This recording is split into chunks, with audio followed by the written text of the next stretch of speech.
Bismillahirrohmanirrohim. Assalamualaikum warahmatullahi wabarakatuh. Perkenalkan, nama saya Amaliah Piaramadani dengan NPM 1811001000 dari kelas 7C Manajemen S1.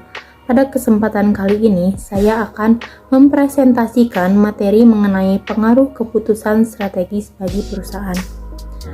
Untuk materinya akan saya bahas selanjutnya. Langsung saja pada materi yang pertama, yaitu ada definisi keputusan. Keputusan adalah proses penelusuran masalah yang berawal dari latar belakang masalah, identifikasi masalah, hingga kepada terbentuknya keputusan dan rekomendasi. Rekomendasi itulah yang selanjutnya dipakai dan digunakan sebagai pedoman basis dalam pengambilan keputusan.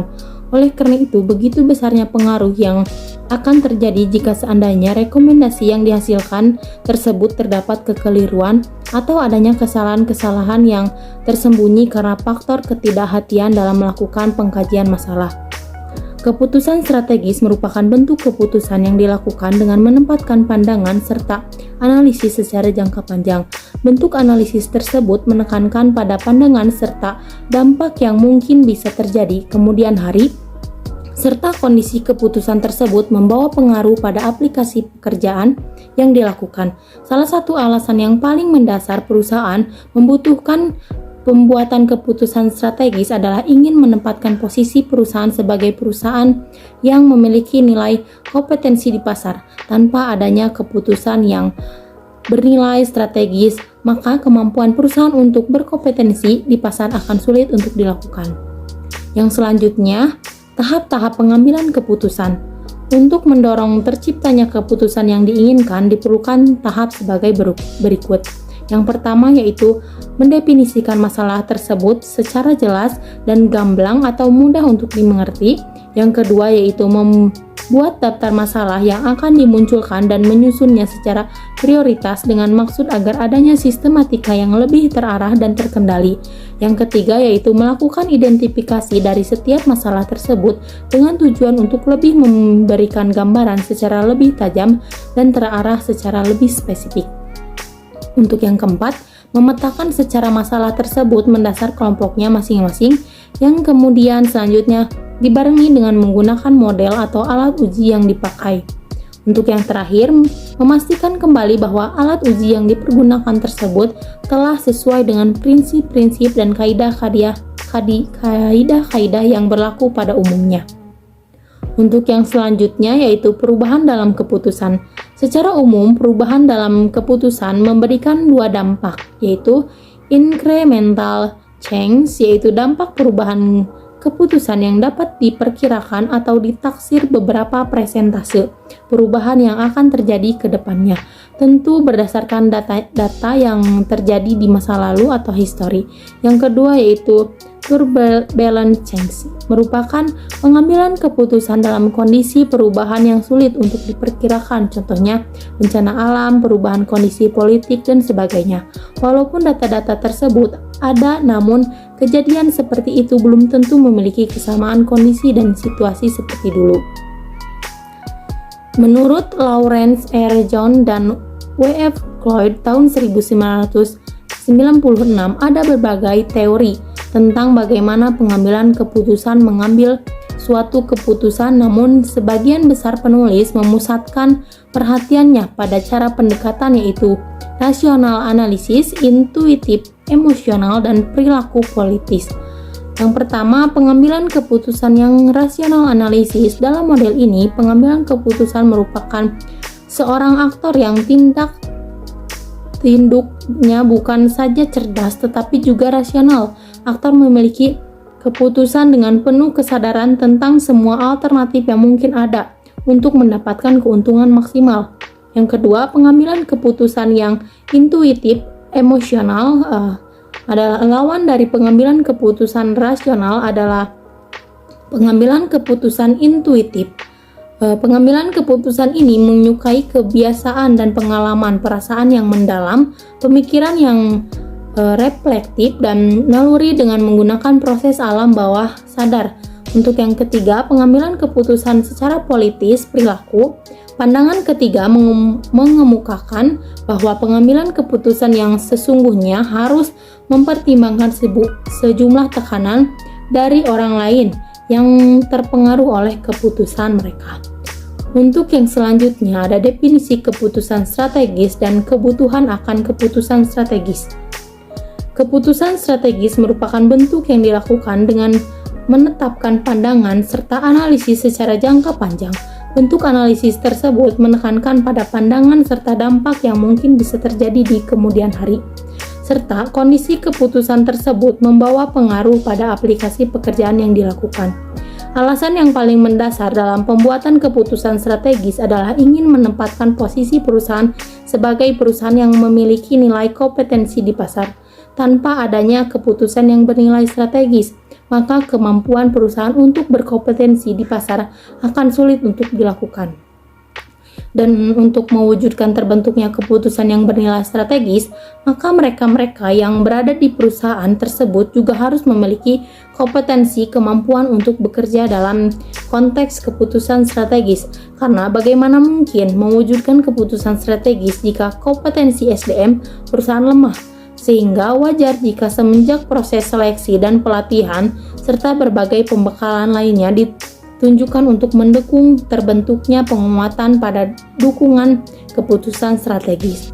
Untuk yang selanjutnya ada tipe-tipe keputusan. Yang pertama yaitu keputusan terprogram adalah keputusan yang dibuat menurut kebiasaan, aturan, atau prosedur. Keputusan yang terprogram dianggap suatu keputusan yang dijalankan secara rutin saja, tanpa adanya persoalan yang bersifat krusial.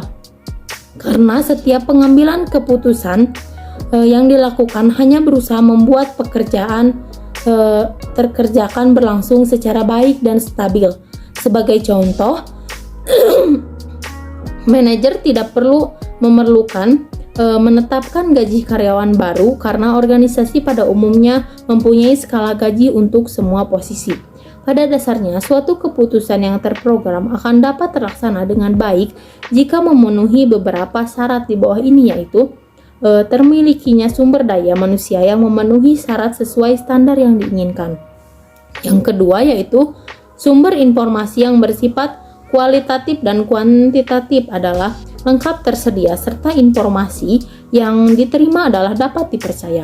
Untuk yang ketiga yaitu pihak organisasi menjamin dari segi ketersediaan dana selama keputusan yang terprogram tersebut dilaksanakan. Untuk yang keempat, aturan dan kondisi eksternal organisasi mendukung terlaksananya keputusan terprogram ini hingga tuntas, seperti peraturan dan berbagai ketentuan lainnya tidak ikut menghalangi, bahkan sebaliknya turut mendukung. Untuk yang kedua yaitu keputusan yang tidak terprogram adalah keputusan yang berkenaan dengan masalah khusus, khas atau tidak terbiasa. Keputusan yang tidak terprogram biasanya diambil dalam usaha memecahkan masalah-masalah baru yang belum dialami sebelumnya.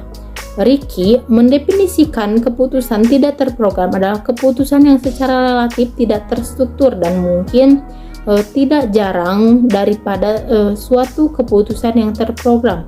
Pada pengambilan keputusan yang tidak terprogram adalah kebanyakan keputusan yang bersifat lebih rumit dan membutuhkan kompetensi khusus untuk menyelesaikannya, seperti top manajemen dan para konsultan dan tingkat skill tinggi. Sebagai contoh, cara pengalokasian sumber daya organisasi, penanganan produk yang jatuh di pasaran, atau cara perbaikan hubungan masyarakat. Untuk yang ketiga yaitu keputusan-keputusan dengan kepastian resiko dan ketidakpastian. Dalam kondisi kepastian, para manajer mengetahui apa yang akan terjadi di waktu yang akan datang serta karena tersedia informasi yang akurat, terpercaya, dan dapat diukur sebagai dasar keputusan. Dalam kondisi resiko, manajer mengetahui besarnya probabilitas serta kemungkinan hasil, tetapi informasi lengkap tidak tersedia. Dalam kondisi ketidakpastian, manajer tidak mengetahui probabilitas, bahkan mungkin tidak mengetahui kemungkinan hasil-hasil. Untuk yang selanjutnya ada proses-proses dalam pembuatan keputusan adalah sebagai berikut. Yang pertama, pemahaman dan perumusan masalah. Yang kedua, pengumpulan dan analisa data yang relevan. Yang ketiga, pengembangan alternatif-alternatif. Yang keempat, evaluasi alternatif-alternatif. Yang kelima, pemilihan alternatif terbaik. Yang keenam, implementasi keputusan. Dan yang terakhir, evaluasi hasil-hasil keputusan. Untuk yang selanjutnya ada kualitas keputusan. Kualitas merupakan mutu dari pekerjaan atau hasil yang telah dicapai dengan proses yang dilakukan, sehingga kualitas keputusan merupakan mutu yang dihasilkan dari hasil keputusan tersebut yang telah diaplikasikan atau telah diuji secara maksimal dan terlihat hasilnya secara maksimal serta dinilai secara maksimal juga. Penilaian secara maksimal tentunya akan menjadi lebih jelas dan lebih bisa dipertanggungjawabkan kebenarannya daripada penilaian secara tidak maksimal tentunya. Maka dari itu, untuk menilai suatu kualitas keputusan yang dibuat haruslah diuji secara pendekatan yang bisa dipertanggungjawabkan secara ilmiah. Untuk yang selanjutnya ada solusi-solusi dalam menyelesaikan berbagai masalah di bidang pengambilan keputusan. Adanya solusi secara umum yang dapat dilakukan untuk menyelesaikan persoalan atau membuat suatu keputusan menjadi jauh lebih baik, yaitu yang pertama, menerapkan konsep keputusan yang cenderung hati-hati dan memikirkan setiap dampak yang akan timbul secara jangka pendek dan panjang. Yang kedua, menempatkan setiap keputusan berdasarkan alasan-alasan yang bersifat representatif. Yang ketiga, menghindari pengambilan keputusan yang bersifat ambigu. Yang keempat, setiap keputusan yang dibuat oleh seorang pemimpin sebuah perusahaan berdasarkan pada pertimbangan fungsi manajemen. Salah satu pandangan mengenai gaya-gaya pengambilan keputusan menurut Robin dalam buku Supervision Today didasarkan pada pendekatan dua dimensi dalam pengambilan keputusan, yaitu yang pertama, cara berpikir seseorang yaitu didasarkan pada anggapan bahwa sebagian di antara kita cenderung lebih bersifat rasional dan logis dalam cara berpikir atau memproses informasi. Dan untuk yang kedua, dimensi yang menggambarkan toleransi seseorang akan ambiguitis. Tipe ini lebih cenderung ke arah intuisi yang memandang bahwa memproses informasi tidak harus menurut urutan tertentu, melainkan memandangnya sebagai keseluruhan atau banyak pikiran sekaligus. Untuk yang selanjutnya, keputusan strategis dan kepemimpinan strategis. Kepemimpinan strategis adalah kemampuan untuk mengantisipasi, memberi inspirasi, mempertahankan fleksibilitas, dan memberdayakan orang lain untuk menciptakan perubahan strategik yang diinginkan. Pada era kompetitif sekarang ini, ada beberapa alasan yang mendasar mengapa dibutuhkan kepemimpinan strategik, yaitu persaingan yang semakin tinggi membutuhkan keputusan yang memiliki kekuatan strategis. Yang kedua, penggerakan ekspansi bisnis terjadi dan dilakukan oleh seluruh sektor bisnis, sehingga setiap perusahaan berusaha untuk bisa unggul dan kompetitif. Yang ketiga, konsumen merupakan mereka yang memberi keputusan dalam memutuskan suatu produk diterima atau tidak diterima. Yang keempat, dunia saat ini berlaku konsep Wonderless holder. Untuk yang terakhir, perkembangan dan sumbangan devisa dari sumber bisnis kepada negara. Oleh karena itu, salah satu syarat seorang pemimpin yang baik adalah memahami 10 hukum human relation dengan baik, dengan tujuan agar pemimpin tersebut mampu memahami dan menempatkan dirinya, bawahan, dan organisasi secara satu kesatuan dan terkelola secara baik dan berkesinambungan. 10 hukum itu adalah yang pertama, adanya sinkronisasi antara tujuan organisasi dengan tujuan pribadi para anggota organisasi yang bersangkutan. Yang kedua, suasana dan iklim kerja yang menyenangkan dan penuh persahabatan. Yang ketiga, informalitas yang dipadu secara dengan baik dan formalitas dalam interaksi antara pimpinan dan bawahan. Yang keempat, tidak memperlakukan manusia sama dengan mesin. Yang kelima, pengembangan kemampuan bawahan sampai ke tingkat yang maksimal. Yang keenam, pekerjaan yang menarik dan penuh tantangan bukan yang bersifat rutin. Yang ketujuh, pengakuan dan penghargaan atas pelaksanaan tugas dengan baik. Yang kedelapan, sarana dan prasarana kerja yang memadai. Yang kesembilan, penempatan yang tepat berdasarkan keahlian, keterampilan, dan pengalaman seseorang. Dan yang terakhir, balas jasa yang setimpal dengan jasa yang diberikan, yang sekaligus dapat menjamin taraf hidup yang wajar. Mungkin sekian presentasi dari saya. Untuk yang selanjutnya ada sumber, yaitu berupa link, dan ada sumber buku-buku seperti manajemen strategi teori dan aplikasinya, pengantar manajemen, dan manajemen strategi. Mungkin dicukupkan sekian presentasi dari saya mengenai pengaruh keputusan strategis bagi perusahaan. Terima kasih. Mohon maaf apabila banyak kekurangan dan kesalahan. Wassalamualaikum warahmatullahi wabarakatuh.